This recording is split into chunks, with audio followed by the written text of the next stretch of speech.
key turned in the lock, but something felt wrong. The house was supposed to be empty. My wife thought I was 3,000 miles away on a business trip that would keep me gone for a week. But here I was, standing in my own doorway at 2 p.m. on a Tuesday, watching my entire world crumble in real time. What I discovered next didn't just destroy my marriage. It revealed a web of lies so intricate, so carefully constructed that I questioned everything I thought I knew about the woman I'd loved for 8 years. Before we dive in, please subscribe. It means the world to us and helps us bring you more amazing stories. Let me take you back to the beginning.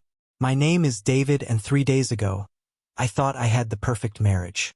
Sarah and I met in college, married young, built what I believed was an unbreakable bond. She was my best friend, my confidant, the person I told everything to, or so I thought. The business trip to Seattle was supposed to be routine, a week-long conference, some client meetings, the usual corporate grind. Sarah had seemed almost relieved when I told her about it. "You work too hard," she'd said, kissing my forehead. "Maybe some time apart will be good for both of us." I should have paid attention to that phrase, time apart. The conference started Monday morning, but by Tuesday, everything had gone sideways. The main client canceled, the meetings were postponed, and suddenly I had a choice. Stay in Seattle and waste company money on hotel rooms, or catch the next flight home and surprise my wife. I chose the surprise. Big mistake. The flight landed at noon. I took an Uber straight home, already imagining Sarah's face when I walked through the door.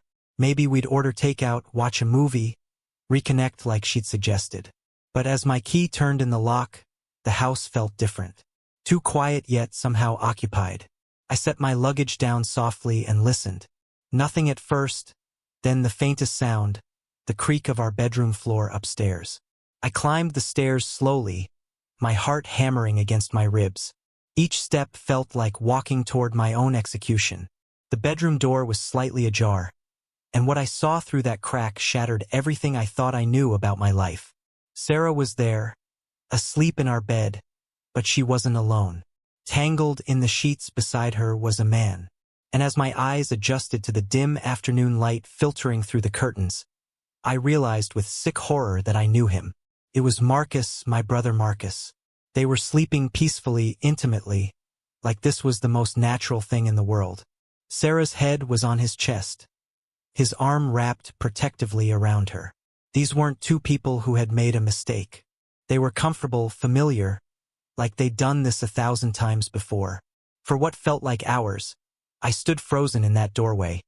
Watching them sleep in the bed I shared with my wife under the blankets we'd picked out together in the room where I'd proposed to her 3 years ago. The afternoon sun cast long shadows across their intertwined bodies, and I noticed details that cut like knives. Sarah was wearing a necklace I'd never seen before. Marcus had scratches on his back that spoke of passion. And on the nightstand was a coffee mug I recognized as Marcus's favorite. He'd been here before. She opened her eyes slowly, stretching like a cat, completely content and unaware. Then she turned toward the door and our eyes met. The transformation was instant and terrible. The peaceful expression vanished, replaced by pure terror. Her face went white, her mouth opened in a silent scream, and she sat up so fast she nearly fell out of bed. "David?" she whispered, as if saying my name might make me disappear. You didn't go on your trip." The movement woke Marcus, who opened his eyes and looked around groggy until he saw me standing there. The guilt that crashed across his face told me everything I needed to know. This wasn't some drunken mistake, some moment of weakness. This was a routine, a relationship, a life they'd built together while I was working late, traveling, being the dedicated husband I thought she wanted. "How long?" I asked, surprised by how calm my voice sounded. Sarah scrambled to wrap the sheet around herself, tears already forming. "David, I can explain," I repeated, my eyes moving between my wife and my brother. Both of them naked in my bed. Both of them looking at me like I was the intruder. Marcus sat up slowly, running his hands through his hair. For a moment I thought he might lie, might try to spin this into something that made sense. Instead, he just looked at his hands and said, 2 years. 2 years. I did the math in my head. 2 years ago was when Sarah started her new job, when Marcus moved back to town, when our marriage started feeling different.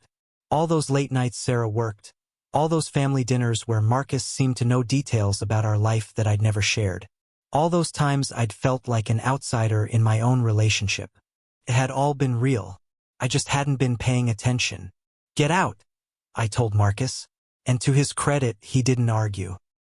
He grabbed his clothes from the floor, clothes that had been scattered carelessly, passionately, and left without another word, leaving Sarah and me alone in the wreckage of our marriage. But the story doesn't end there, because, as Sarah tried to explain, as she stumbled through apologies and justifications while pulling on the silk robe I'd bought her for our anniversary, the full scope of the betrayal began to reveal itself. The new job she'd taken 2 years ago, Marcus had recommended her.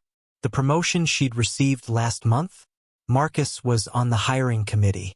The weekend girls' trips she'd been taking, she'd been with Marcus, traveling to hotels in nearby cities, building a whole separate life that I knew nothing about. "We never meant for it to happen," she kept saying as if that mattered. "We tried to stop, but we couldn't.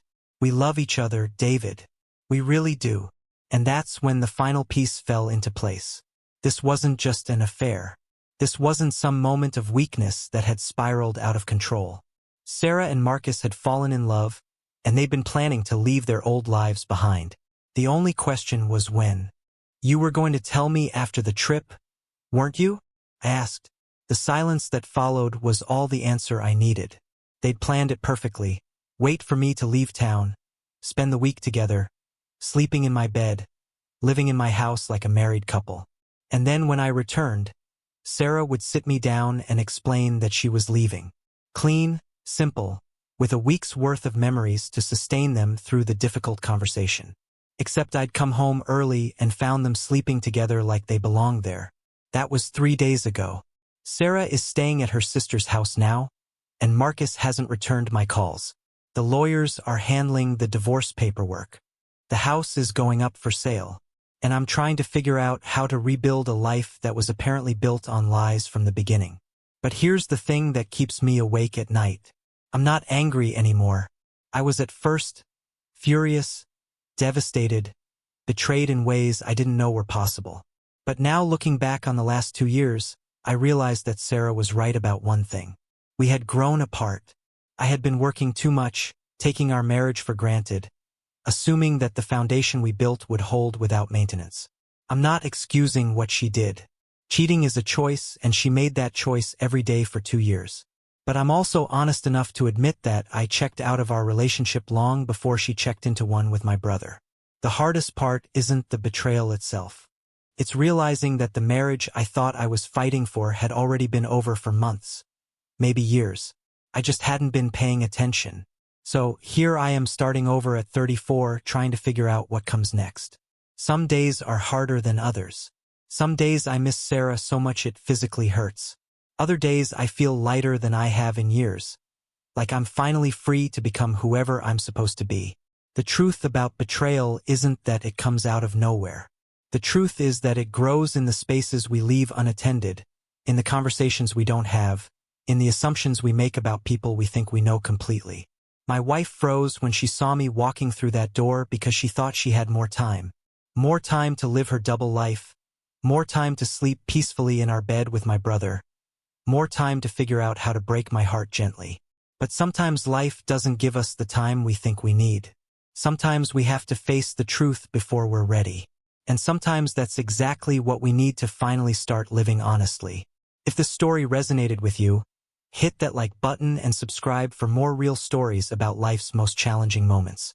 And remember, the truth always finds a way to the surface. The only question is whether you'll be ready when it does.